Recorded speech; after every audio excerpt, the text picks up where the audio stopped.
Okay, so recording has started. Everyone, please put your attendance. Right? Okay, good. So, how many students have joined? One, two, three, four, and five. Who has not joined? Bhakti, Prarthana, Ayush Goyaji, and who else? Yeah, I remember these only. Fine. So, we will wait for another minute because it is still 1 minute to 7 p.m. Please confirm that there is no background noise from my side because today we don't have electricity. Okay, and that is why I'm taking the class on mobile. Okay, no background noise. Fine, that's good.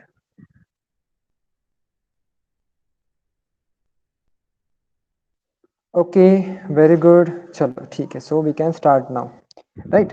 7 बज चुके हैं. So we can start our class. So we were studying Newton's laws of motion, right? And we have already studied Newton's first law of motion. What is that?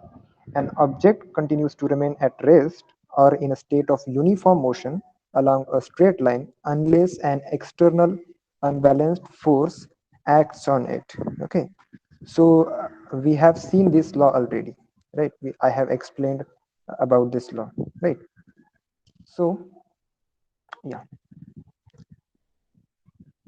okay, good.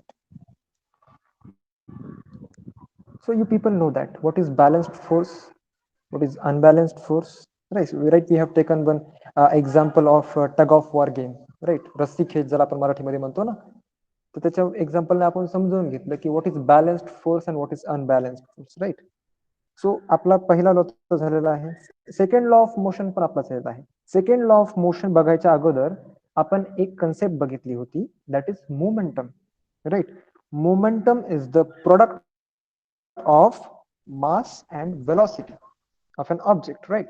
Momentum is denoted by P and its formula is P is equals to m into v.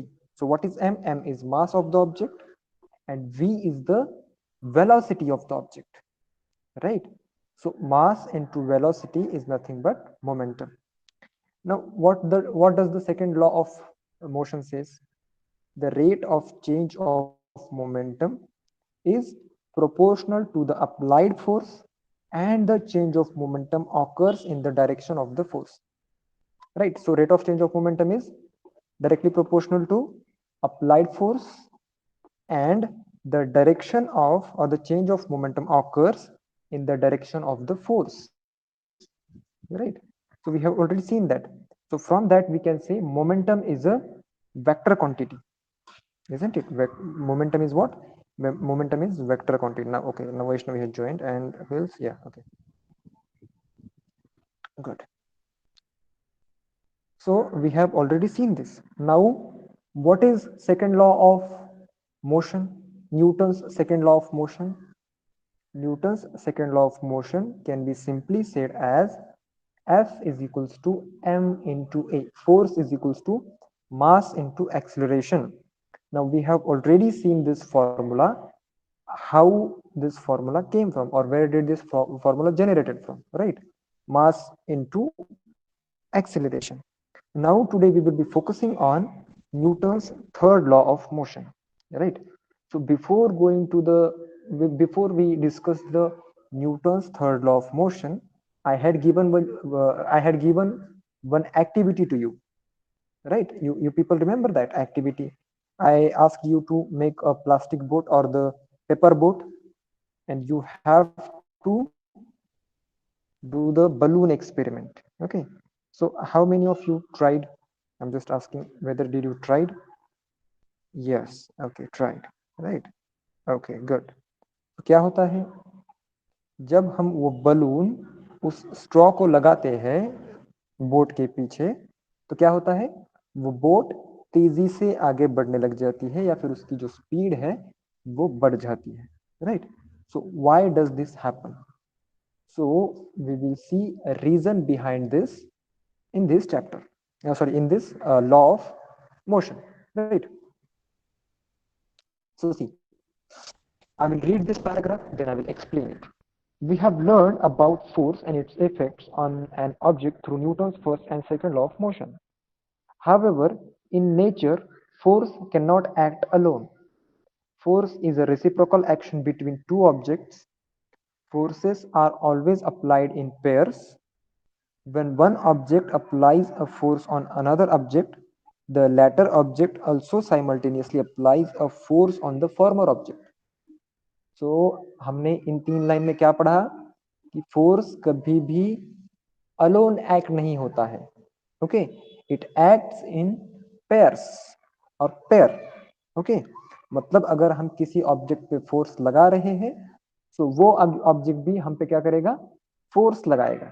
Okay, सो मैंने आपके लिए एक example बताया था कि जो long jump वाले या फिर हाई जंप वाले एथलीट्स होते हैं ना, तो उनके लैंडिंग एरिया में वो सैंड क्यों होती है. तो this is the reason, isn't it. जब वो एथलीट दौड़ के आएगा and he will jump, okay, and when he will land on the what we can say surface, then he will be applying some force to the surface, right? So वो जो surface है वो भी उसके लिए मतलब उसको back force लगाएगा, right? So that is why the sand is there in order to prevent the injuries, isn't it? So what we have learned, we are learning that force is never found in force is never found alone. It is always found in what? Pair. Okay, now next, the forces between two objects are always equal and opposite. This idea is expressed in Newton's third law of motion. The force applied by the first object is called action force, while the force applied by the second object on the first is called reaction force. Okay, जो पहला object दूसरे object पे force लगा रहा है उसे हम action force कहेंगे, and the second object that is applying the force back on the first object, that force is called reaction force. Now, what is proper statement of Newton's third law of motion? Every action force has an equal and opposite reaction force which acts simultaneously. This is Newton's third law of motion. Okay, every action force has an equal and opposite reaction force which acts simultaneously. Now, action and reaction are terms that express force. These forces act in pairs. One force cannot exist by itself. Action and reaction forces act simultaneously. Action and reaction forces act on different objects. They do not act on the same object and hence cannot cancel each other's effect. So this is the what we can say crux of the Newton's third law of motion. Newton's third law of motion में जो जो चीजें बताई गई है वो हमें इस पैराग्राफ की मदद से मतलब थोड़ी सी और क्लियर हो रही है, right. Now we have to use our brain power.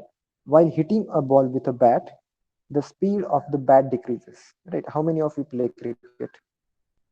I think everyone has already at least played cricket once, or at least has seen cricket match. Cricket match देखा है ना?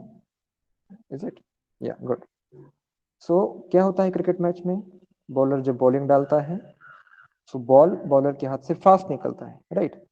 बैट्समैन भी बैट जो है वो फास्ट घुमाता है, लेकिन जब बॉल और बैट एक दूसरे से मिलते हैं या फिर वो मीट करते हैं, then what happens, the speed of the bat decreases. ऐसा क्यों होता है? क्योंकि बैट जो है वो बॉल को आउट ऑफ द पार्क भेजना चाहती है, राइट. सिक्स मारना चाहता है batsman. So bats the bat actually is hitting the ball. The bat is applying force on the ball, isn't it? So bat is applying force on the ball, तो ball भी bat पे force apply कर रहा है, and that is why the speed of bat is decreasing, is it?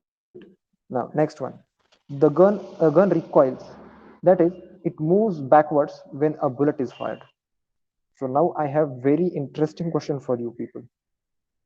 How many of you have played the game PUBG or Free Fire? How many of you?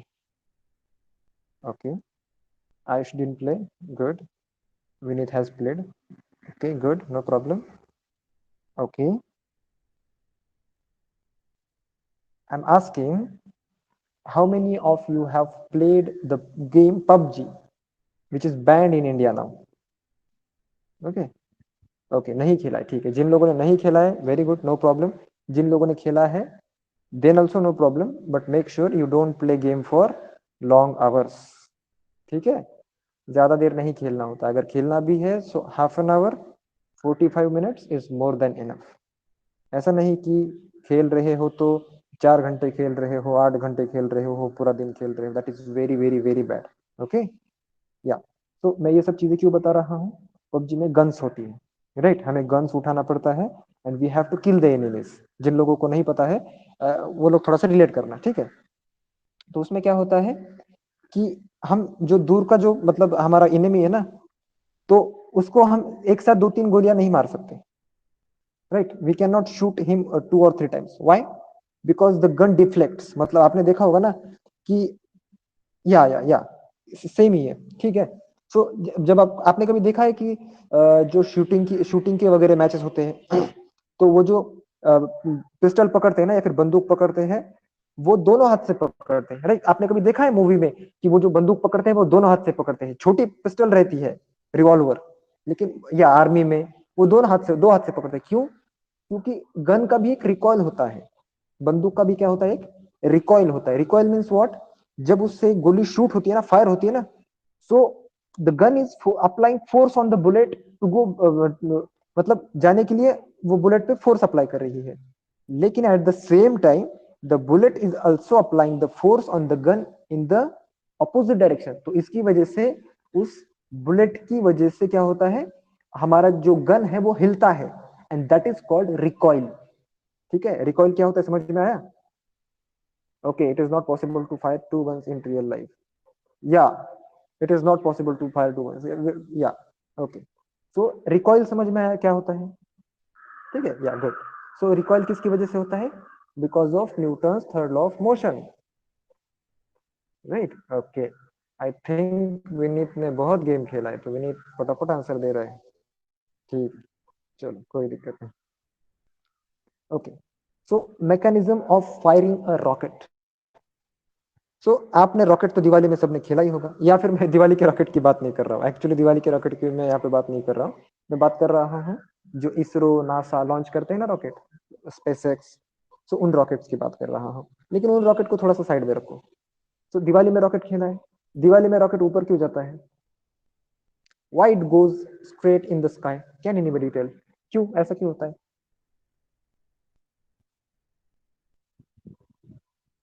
किसी के पास कोई जवाब है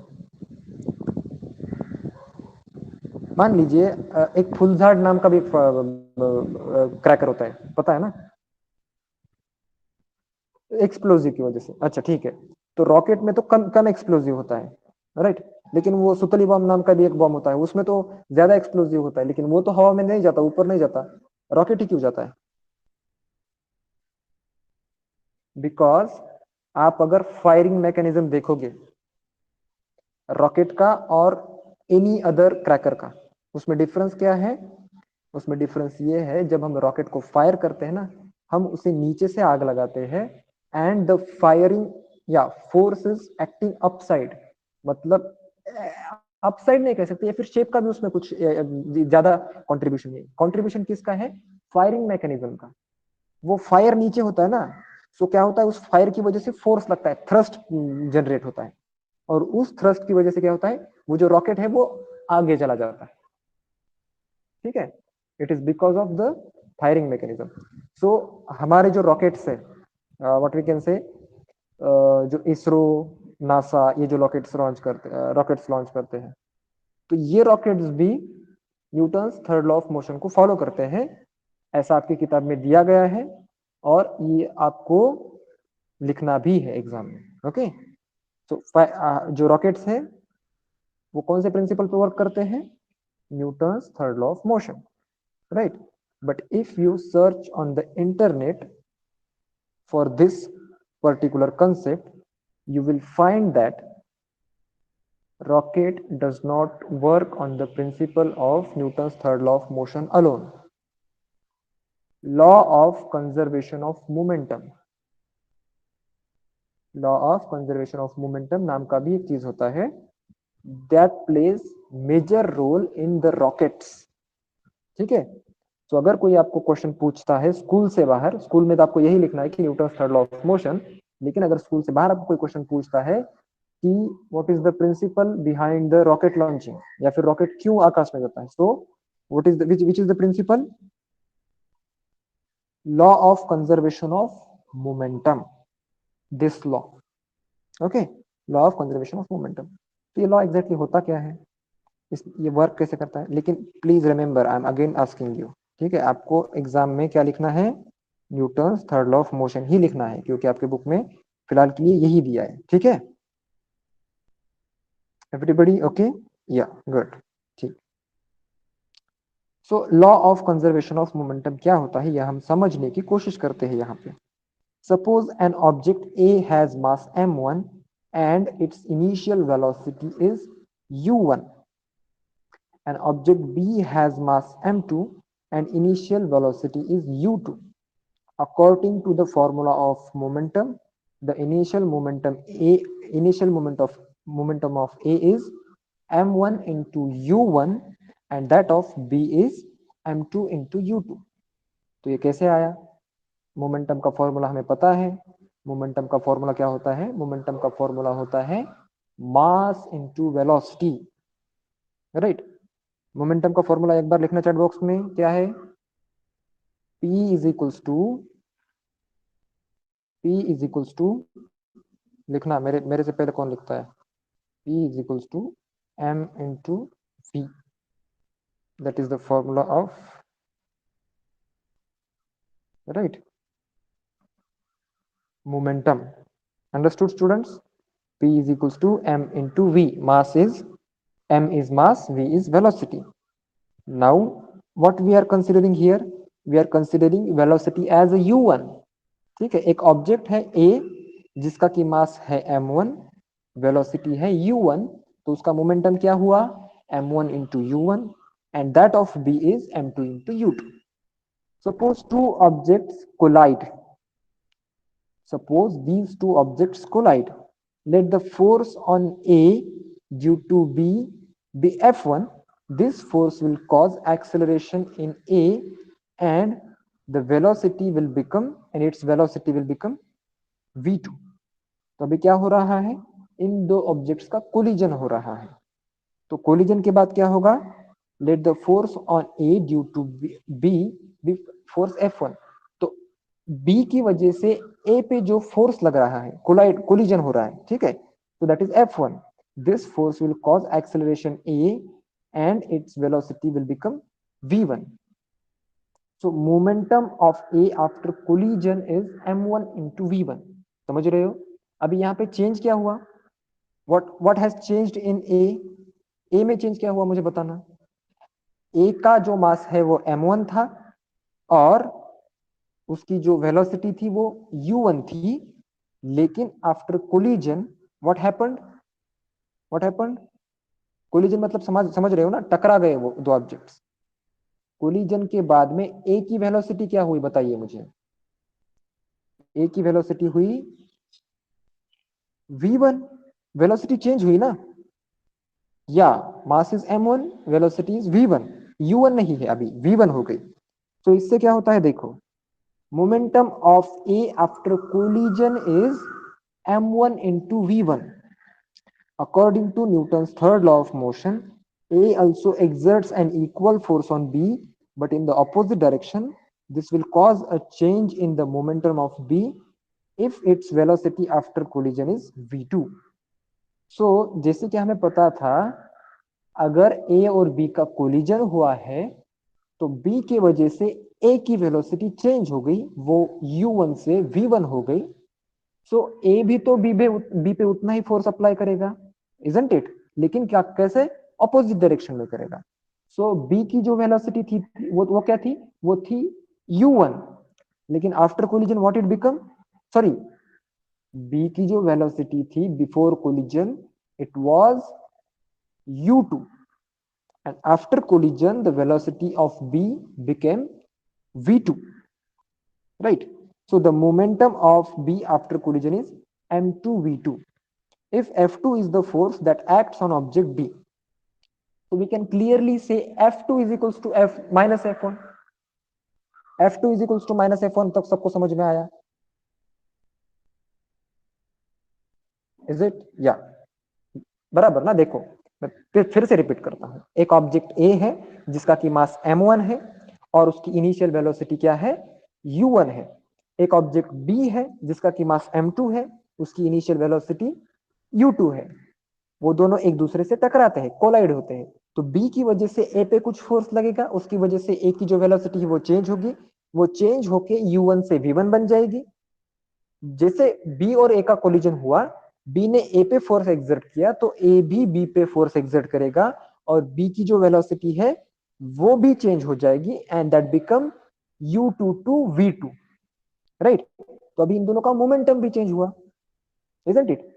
ए का भी मोमेंटम चेंज हुआ, बी का भी मोमेंटम चेंज हुआ। ए का मोमेंटम क्या है अभी? m1 v1, बी का मोमेंटम क्या है? m2 v2, right? सो बी ने ए पे F1 फोर्स अप्लाई किया था और ए ने बी पे F2 फोर्स अप्लाई किया है, लेकिन डिफरेंस क्या है? Force is equal but it is in opposite direction. Newton third law of motion में बताया गया है ना कि अगर एक ऑब्जेक्ट दूसरे ऑब्जेक्ट पे फोर्स लगाता है तो दूसरा ऑब्जेक्ट भी पहले ऑब्जेक्ट पे फोर्स लगाता है, इक्वल एंड ऑपोजिट फोर्स लगाता है। इक्वल बट ऑपोजिट, ऑपोजिट यानी कि क्या देख लेना यहाँ पे, F2 is equal to F1 है, या फिर आप F1 is equal to F2 भी लिख सकते हो। ओके, सो देखना F2 is equal to what? F2 is equal to M2 into A2। Force की डिफिनेशन हमें पता है, फोर्स की डिफिनेशन क्या होती है? Mass into acceleration, which is equals to minus m1 into a1।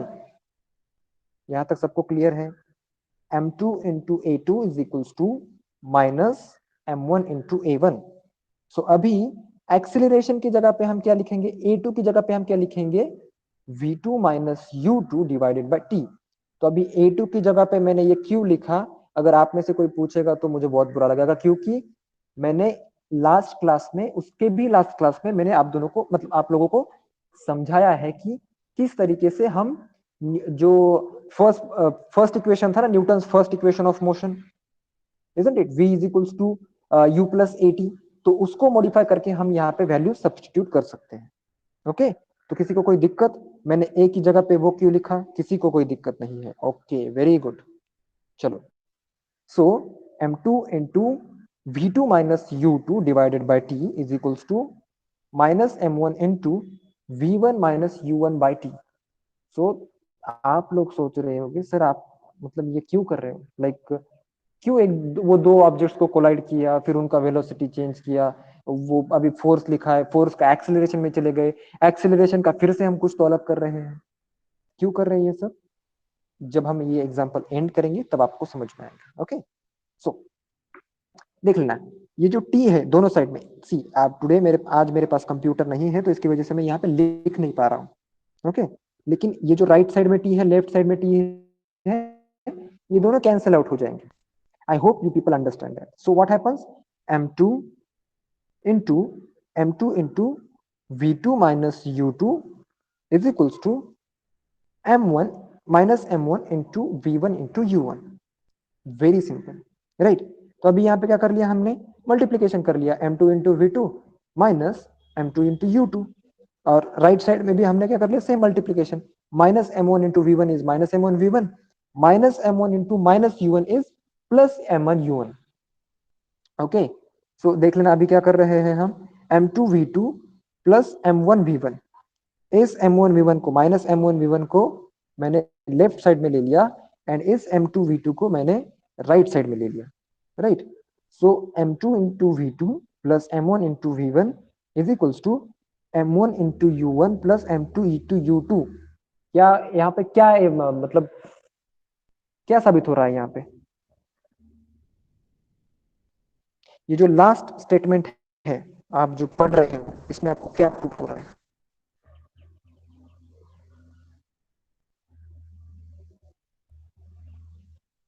कोई समझ पा रहा है?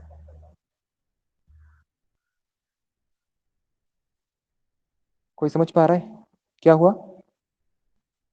लास्ट स्टेटमेंट में अगर आप देखोगे तो देखना, जो द मैग्नीट्यूड के ऊपर का लाइन है ना वो देख लेना। m2 into v2 is the momentum of object b after collision,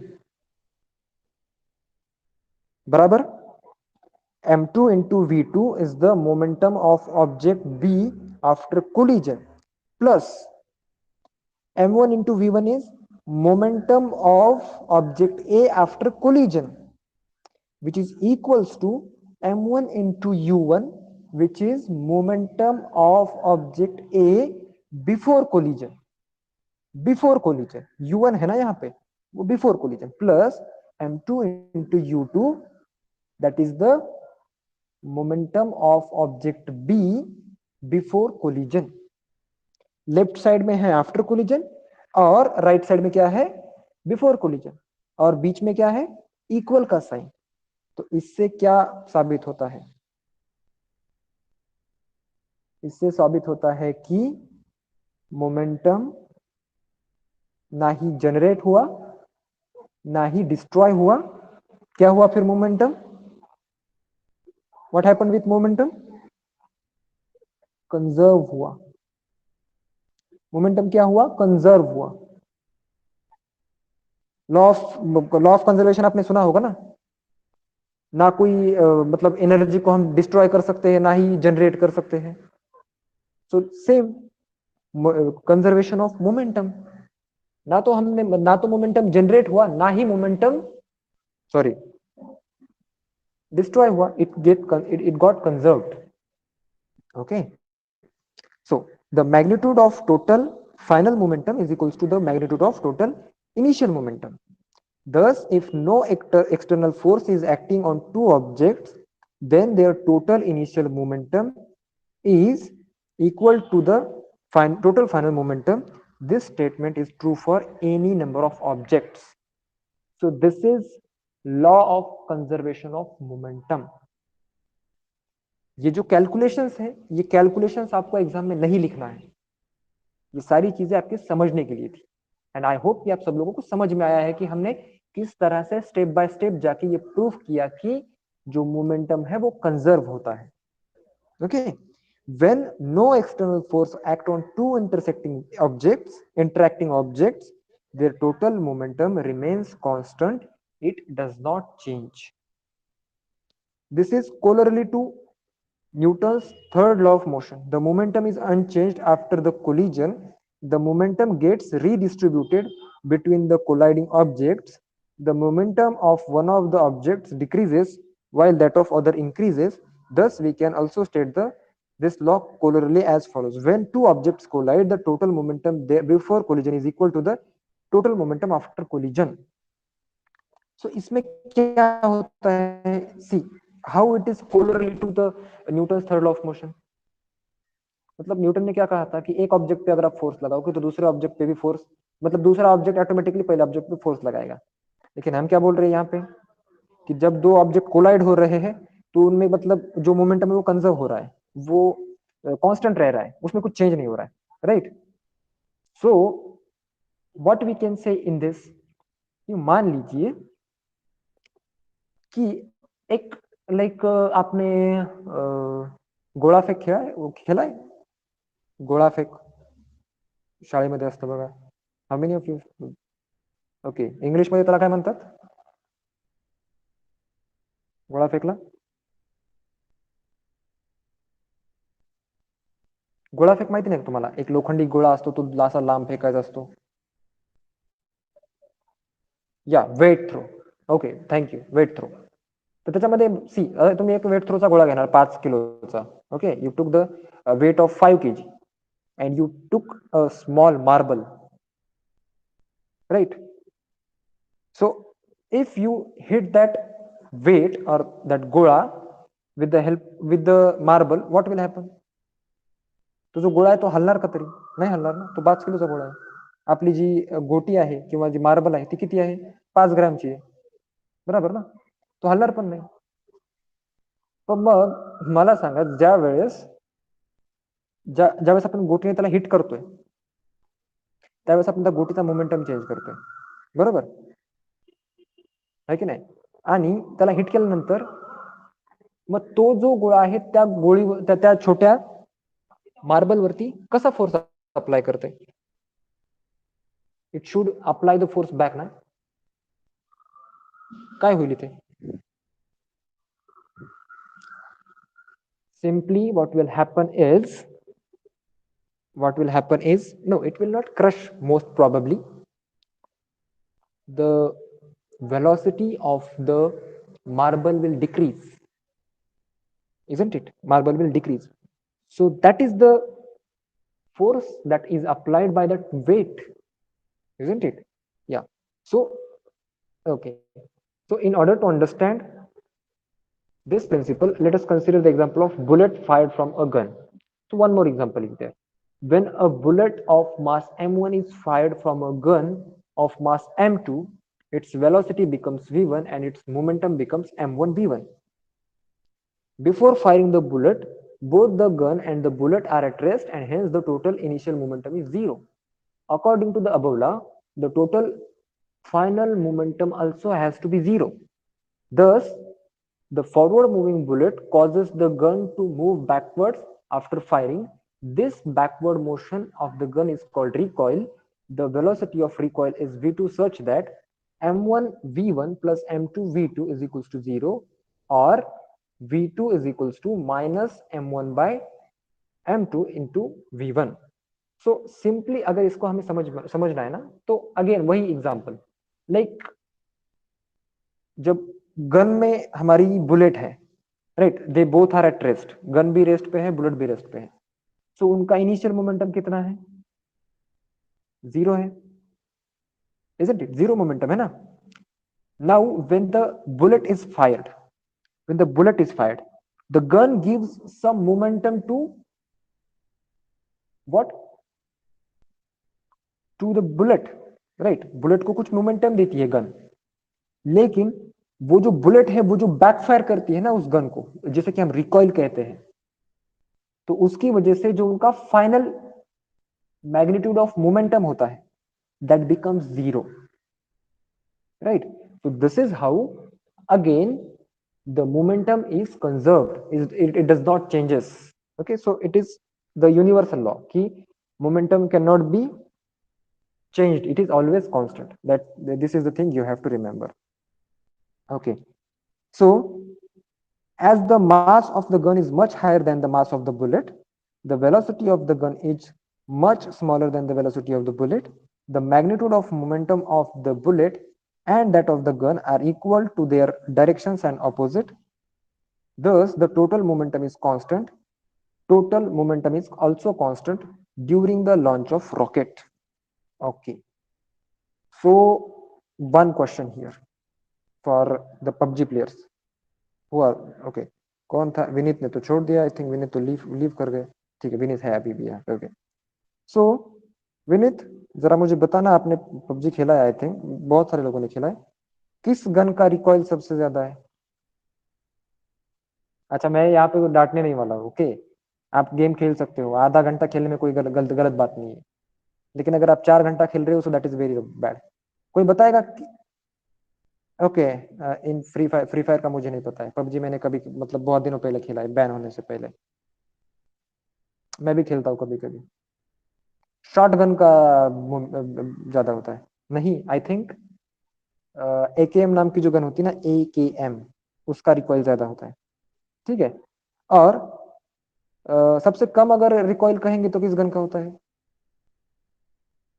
M146. ठीक है ना. तो क्यों, ऐसा क्यों होता है? जिन लोगों ने पबजी नहीं खेला है वो लोग ऐसा मत समझना कि सर आप गेम की डिस्कशन कर रहे हो, आप साइंस नहीं पढ़ा रहे हो. ठीक है, तो हम मैं यहाँ पे साइंस ही पढ़ा रहा हूँ, लेकिन आपको इंटरेस्ट आए इसके लिए आपके लिए इंटरेस्टिंग चीज मतलब चीजें बता रहा हूँ. ठीक है, तो ओके, चलिए सब लोग रिलेट कर पाएंगे ऐसे हम बताते हैं. ओके, तो मुझे बताना, अभी आपके पास एक बड़ी राइफल है. ठीक है, अभी आपके पास एक बड़ी राइफल है एंड आपके पास एक छोटी पिस्टल है. तो मुझे बताना कि किस गन का ज्यादा रिकॉइल होगा, किस गन का ज्यादा रिकॉइल होगा? राइफल का होगा। लेकिन ऐसा क्यों? राइफल का तो मास ज्यादा है ना, राइफल का मास ज्यादा है, लेकिन फिर भी उसका रिकॉइल ज्यादा क्यों होगा?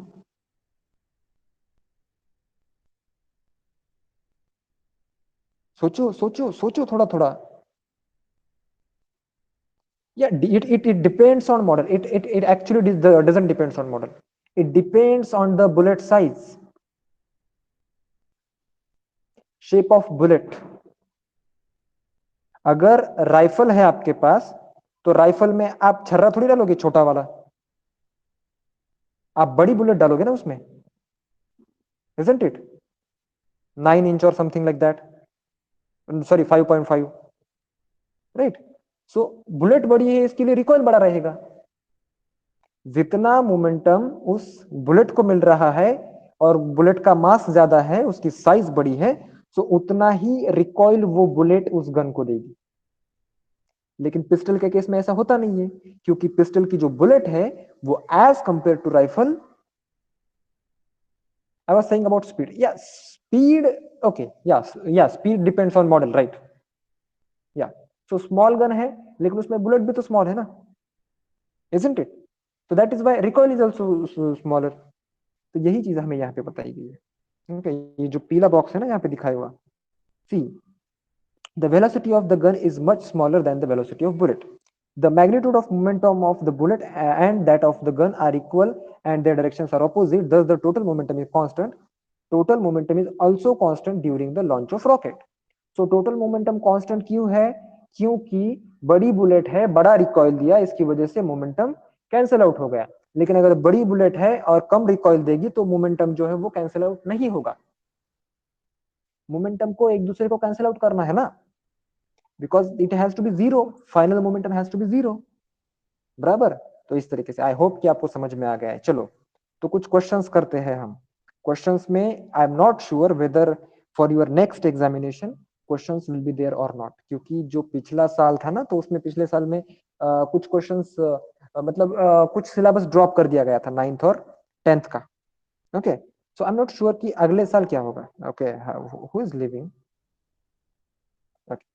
so I'm not sure कि अगले बार क्या होगा, but what we are considering that we are going to learn everything. Okay, so that is why we will take the examples as well. I hope you people won't get bored. Okay, fine. Chalo, so what is the example? The mass of a cannon is 500 kg and it recoils with a speed of 0.25 meter per second. What is the momentum of the cannon?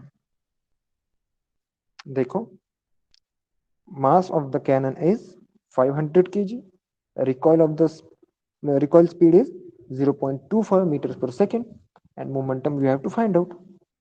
So mass तो दिया है 500 and speed भी हमें, that is velocity भी हमें दी है 0.25, simple multiplication है, we have momentum, isn't it? Momentum is equals to mass into velocity, that's it. Now example 2, two balls have masses of 50 grams and 100 grams respectively, and they are moving along the same line in the same direction with the velocities of 3 meters per second and 1.5 meters per second respectively. They collide with each other, and after collision the first ball moves with the velocity of 2.5 meters per second. Calculate the velocity of the other ball after collision. सो इसमें थोड़ा सा confusion होगा, लेकिन अगर आप everything, मतलब अगर आप सारी चीजें अच्छे से लिखोगे ना, तो कोई भी कंफ्यूजन नहीं होगा। So mass of the first ball को हम लिखेंगे m1 is equals to 50 grams, that is 0.05 kg। तो देखना यहाँ पे जो यूनिट्स है ना, ये यूनिट सेम होना जरूरी है। मीटर पर सेकेंड दिया है, राइट? जो वेलोसिटी का यूनिट है हमें मीटर पर सेकेंड दिया है, तो इसका मतलब हमें मास का जो यूनिट है वो केजी ही लेना है। ओके, समझ रहे हो ना? 50 ग्राम्स नहीं लिखना है, अगर आप 50 लिखोगे तो फिर गलत कर दोगे। Okay, I am going, yeah okay, कुछ लोगों ने आंसर दिया है 125 kilograms per metre second. Okay, very good, very nice. चलो, so m1 is equals to how much? 0.05 kg. Mass of the second ball m2 is equals to 100 grams, that means 0.1 kg. Initial velocity, मतलब जो starting की velocity थी ना, वो हमें दी थी u1 is equals to 3 metre per second दिया है, u2 is equals to 1.5 metre per second दिया है, v1 is equals to 2.5 metre per second दिया है, एंड फाइनल वेलोसिटी हमें निकालनी है। So according to the law of conservation of momentum, total initial momentum is equals to total final momentum. और ये जो फॉर्मूला है ये आपको मुंह जबानी याद होना चाहिए कि m1 इंटू u1 क्या है, ये बताना मुझे जरा, m1 इंटू u1 क्या है, what is m1 into u1। मैं चैट बॉक्स में आ रहा हूं, what is m1 into u1 बताओ। m1 into u1 is the what? It is the initial momentum of first object or first ball in this case। u1 क्या होता है, u1 initial velocity होती है, हमने पढ़ा ना, v is final velocity, u is initial velocity. तो m1 into u1 बनेगा initial momentum of first object or first ball। What is m2 into u2? Now tell me, what is m2 into u2? m2 into u2 is u1 means initial velocity of object 1, ठीक है। u है, u means initial velocity, ध्यान में रखना, v is final velocity. अभी u1 लगाया है मतलब कि जो पहला ऑब्जेक्ट हमारा है ना, ओके विनीत ने क्या लिखा, मोमेंटम फाइनल वेलोसिटी नहीं, सी m2 इंटू वी2 क्या है, मैं यहाँ पे लिख देता हूं, आप लिख लेना अच्छे से कि m2 इंटू वी2 क्या होता है, m2 इंटू u2। अच्छे से सोच समझ के आंसर लिखना सारे लोग, अगर ये आप अच्छे से लिख पाओ ना चैट बॉक्स में तो I can give you guarantee you will never forget this, आप कभी भी नहीं भूलोगे इसको। m2 into u2,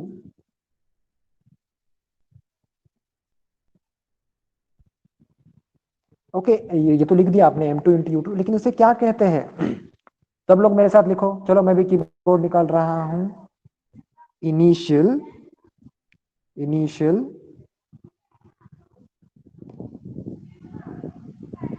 sorry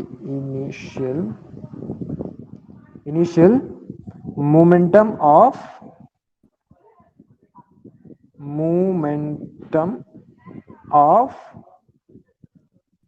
second object, सब लोग लिखना मेरे साथ, initial momentum of second object.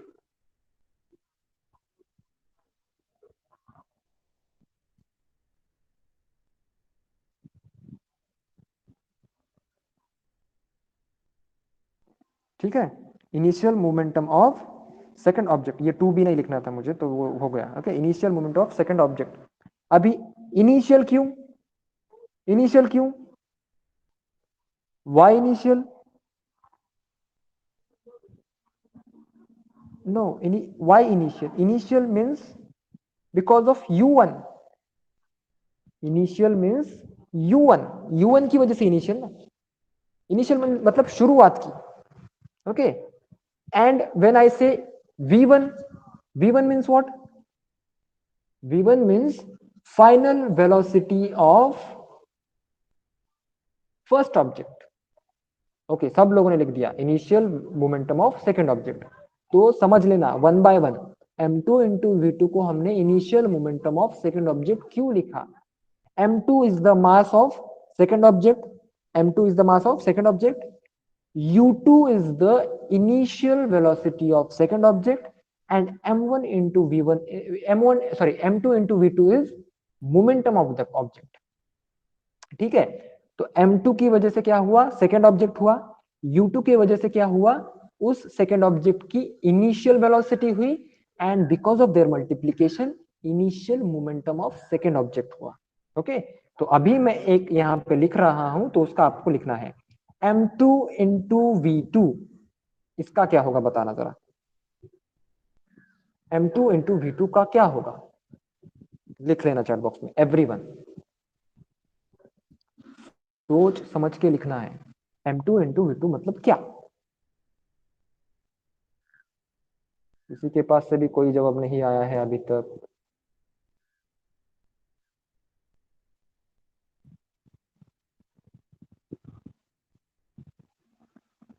At least one answer should be there. Try students.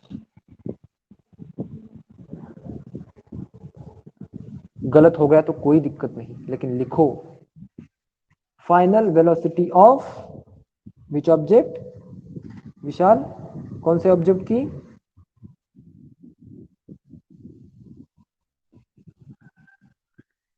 नहीं, यहां पे वेलोसिटी नहीं है, ये मोमेंटम है ना। m इंटू वी क्या होता है? m इंटू वी क्या होता है? मोमेंटम होता है। ओके, तो करेक्ट योर सेल्फ।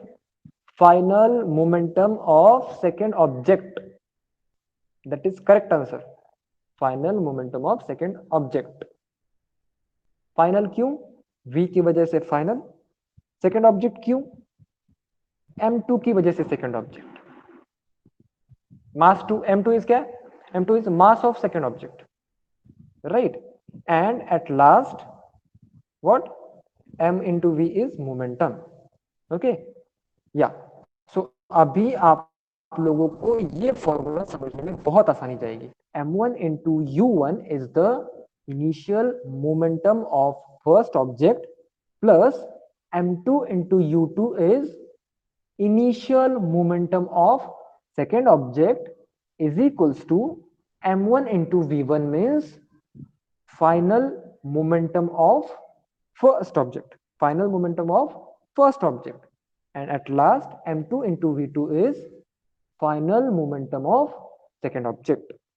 तो लेफ्ट साइड में अगर आप देखोगे तो initial momentum of first object plus initial moment of second object is equals to final momentum of first object plus final momentum of second object. ये formula याद रखने में आसान हुआ या फिर नहीं, बताना मुझे। हुआ ना? लेफ्ट साइड में आपको u1 u2 यूज करना है, राइट साइड में आपको v1 v2 यूज करना है। सिंपल। चलो सब लोग मेरे साथ फॉर्मूला लिखो अभी यहाँ पे। चलो लिखना शुरू करो। m1 u1 plus m2 u2, सब लोग लिखेंगे। मेरे से पहले कौन लिखता है? m1 u1 plus m2 u2 is equals to m1 v1 plus m2 v2। चलो मैंने लिख दिया सबसे पहले m1 u1 plus m2 u2 is equals to m2 v2 नहीं। ओके, विशाल प्रजापति करेक्ट। कादम्बरी करेक्ट। कादम्बरी यहाँ पे m2 v3 लिख दिया, वो थोड़ा सा करेक्ट करना, ठीक है? It is okay. मुझे समझ में आया कि तुम्हें समझ में आया, ठीक है? आयुष में था, वेरी गुड। बाकी लोग देख के भी नहीं लिख रहे क्या?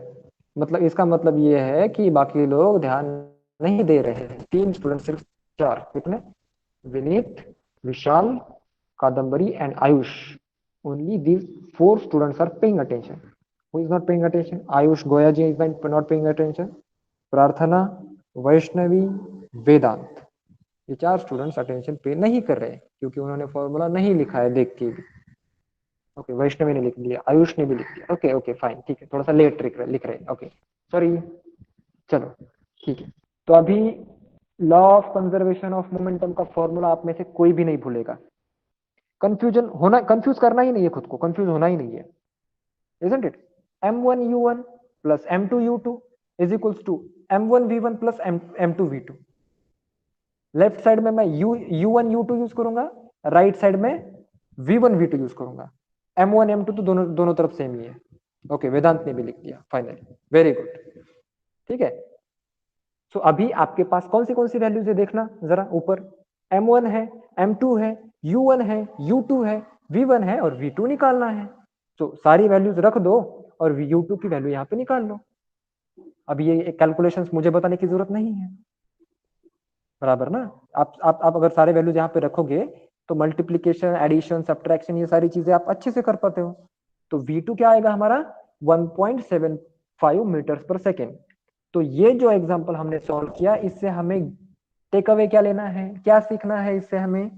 कि हमें सबसे पहले एग्जांपल में यूनिट्स चेक करने होते हैं कि सारे यूनिट सेम हो। हमें ग्राम्स में दिया था तो हमने उसे केजी में किया, ये पहली चीज, सबसे पहली चीज, अगर ये चीज तुम ध्यान में रखोगे ना, let me tell you students, okay, so I have given GATE examination, you might not, मतलब आप लोगों ने उसके बारे में शायद सुना नहीं होगा, okay, it is very high level engineering examination, okay. तो इसमें क्या होता है ना, इसमें most of the students, most of the मैं नहीं करूंगा, लेकिन कुछ स्टूडेंट्स किस चीज में गलती करते हैं पता है आपको? उनको सारी चीजें आती है, लेकिन गलती कहाँ पे करते हैं वो? यूनिट्स गलत लिख देते हैं। वो किलोग्राम में लिखना है तो ग्राम्स में लिखेंगे, सेंटीमीटर्स में लिखना है तो मीटर्स में लिखेंगे, मिलीलीटर में लिखना है तो लीटर में लिखेंगे। कैलकुलेशन एकदम सही, परफेक्ट, कुछ भी गलती नहीं, सिर्फ यूनिट में गलती, यूनिट में गलती हो गई, एग्जाम्पल गलत, 0 मार्क्स। तो आप अगर 9th स्टैंडर्ड से अगर ये प्रैक्टिस डालते हो कि कोई भी मुझे एग्जाम्पल सॉल्व करना है, कोई भी, whether it is of geometry, mathematics, science, or anything. First of all, first thing what I will do, I will make sure all the units are proper rather than the values. ठीक है, सारे units एक साथ लिखे होने चाहिए। अगर यहाँ पे मीटर्स पर सेकेंड दिया है, तो जो दूसरा पैरामीटर है वो किलोग्राम में ही होना चाहिए, अगर नहीं है तो मैं उसे कन्वर्ट कर लूंगा। Trust me, you will never make a mistake in mathematics, okay, I hope you understand this. तो ये पहली चीज हुई। दूसरी चीज क्या है? दूसरी चीज हमने क्या सीखी कि दूसरी चीज ये कि फॉर्मूला जो है वो हमें याद नहीं करना होता है, we have to understand that. अभी आप मुझे बताना कि अगर आपको रात को 12 बजे उठाया जाए और वो बोला जाए कि what is the formula for law of conservation of momentum, बताइए आप में से कितने लोग बताएंगे? जिसको जो कॉन्फिडेंट है वो मी लिखे चैट बॉक्स में। How many of you will write? Kadambari will write, सिर्फ कादम्बरी विल राइट। कितने लोग फॉर्मूला लिख पाएंगे? सब लोग लिख पाएंगे ना? लिखना ही चाहिए, okay. Okay, you can also right Vishal, okay, Ayush, okay, बहुत आयुष, ठीक है, विनीत, वेरी गुड। तो आप में से किसी ने भी फॉर्मूला याद किया, रट्टा मारा उसे? रट्टा मारा नहीं मारा, ओके। तो आपने क्या किया, उसे समझ लिया कि initial momentum, total initial momentum is equals to total final momentum. तो हमें सारी चीजें पता है, इनिशियल वेलोसिटी क्या होती है, इनिशियल फाइनल वेलोसिटी क्या होती है, मोमेंटम क्या होता है, ओके। Okay good. तो मुझे भी खुशी होती है जब आप लोग चीजों को समझते हो rather than mugging it up. Okay, what is remaining now? Okay, exercise, you can do this, clarify the differences.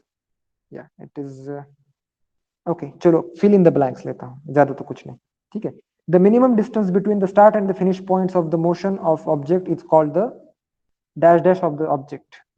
Minimum distance between the start and the finishing points of the motion of an object is called dash dash of the object. What is the answer? Very good, very good, Kadambari, Vishal, Ayush, and who is the hiding? Yeah, Vinit. Displacement. Very good. Next one. Deceleration is dash dash acceleration. Deceleration is dash dash acceleration. क्या होता है? Negative acceleration. Right? Okay, very good, Ayush. Very good. Negative acceleration होता है. Okay. Vishal, Kadambari. Very good. चलो next question. When an object is in uniform circular motion, its dash dash changes at every point.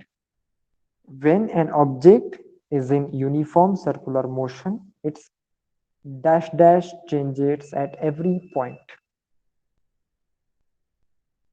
Velocity changes. ठीक है, very good. या so velocity changes, मुझे भी velocity ही लगता है, लेकिन आप में से एक बार सब लोग कंफर्म कर लेना वेदर इट इज वेलोसिटी और डायरेक्शन। ऑब्वियसली डायरेक्शन चेंज होगी तो वेलोसिटी चेंज होगी, राइट है, मतलब वेलोसिटी ही है, ओके। तो कंफर्म कर लेना एक बार, I am not sure, okay. During collision dash dash remains constant. During collision dash dash remains constant. Easiest question. Momentum, total momentum या फिर मोमेंटम? एनी ऑफ द दोनों में से कोई भी अगर आप एक लिखोगे तो सही है, टोटल मोमेंटम या फिर मोमेंटम। ओके, चलो ठीक है, good. Now the last one of the day, the working of rocket depends on the Newton's dash dash law of the motion. वाह, क्या हार्ड क्वेश्चन पूछा है isn't it? Third law of motion, right. तो school में आपको क्या लिखना है, थर्ड लॉ ऑफ मोशन ही लिखना है। बट एक्चुअली अगर आपको इंटरेस्ट हो तो यूट्यूब पे सर्च कर लेना, rocket works on the principle of what what students, in reality कैसे वर्क करता है, law of conservation of momentum. LCM भी आप लिख सकते हो, law of conservation of momentum. Good, ठीक है, चलो लिख लिया सबने। Now it is 7:55।